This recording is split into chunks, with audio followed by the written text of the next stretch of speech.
Mayong hapon, ninambutuhan o news update sa Butuan City Public Information Office. Gipahigayon sa OCM Conference Room 1 ang usa ka Special Audit Committee meeting alang sa umaabot nga transition ngadto sa bagong administrasyon adlong Lunes.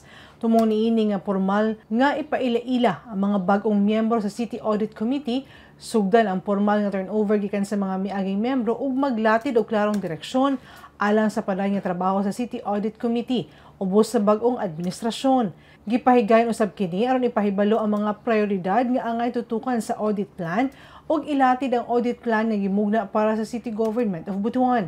Naghatag og impormasyon ang mga internal auditors sa CSD kabahin sa mandato ug papel sa City Audit Committee ug ang metodolohiya sa risk-based internal audit ngadto na sa mga umaabot nga miyembro sa committee. Gipasidunggan usab ang mga miaging miyembro sa komitiba nga sila Mayor Ronnie Vicente Lagnada, Chairperson sa City Audit Committee, Vice Mayor Lawrence Limal Fortun, Vice Chairperson o Council Cherry May Busa.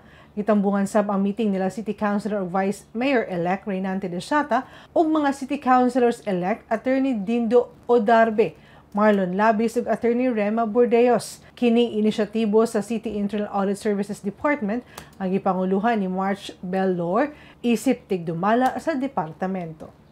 Gitigom sa City Government sa Butuan pinaagi sa City Human Resource Management Department, kauban ang City Social Welfare and Development Department, ang mga empleyado, labi na ang mga bagong hire sa trabaho aron ipasabot o i-promote ang importansya sa gender and development plans, projects, services ug activities.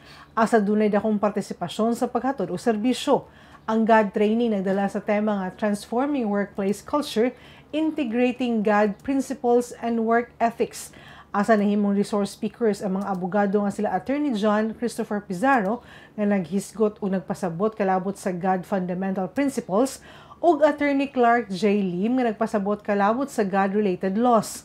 Ang nasangpit nga pagbansay gihingusgan sa lokal nga panggamhanan sa Butuan aron masayran ang gender equalities, opportunities ug access sa tanang resources ug benepisyo. Nasurpresa si Mayor Ronnie Vicente Lagnada sa gihatag nga Thanksgiving party sa pagpanguna sa mga department heads sa lokal nga panggamhanan sa Butuan sa Almont Inland Resort adlong Biyernes. Kini human sa gipahigayong BCDC Full Council meeting kauban ang civil society organizations ug mga punong barangay.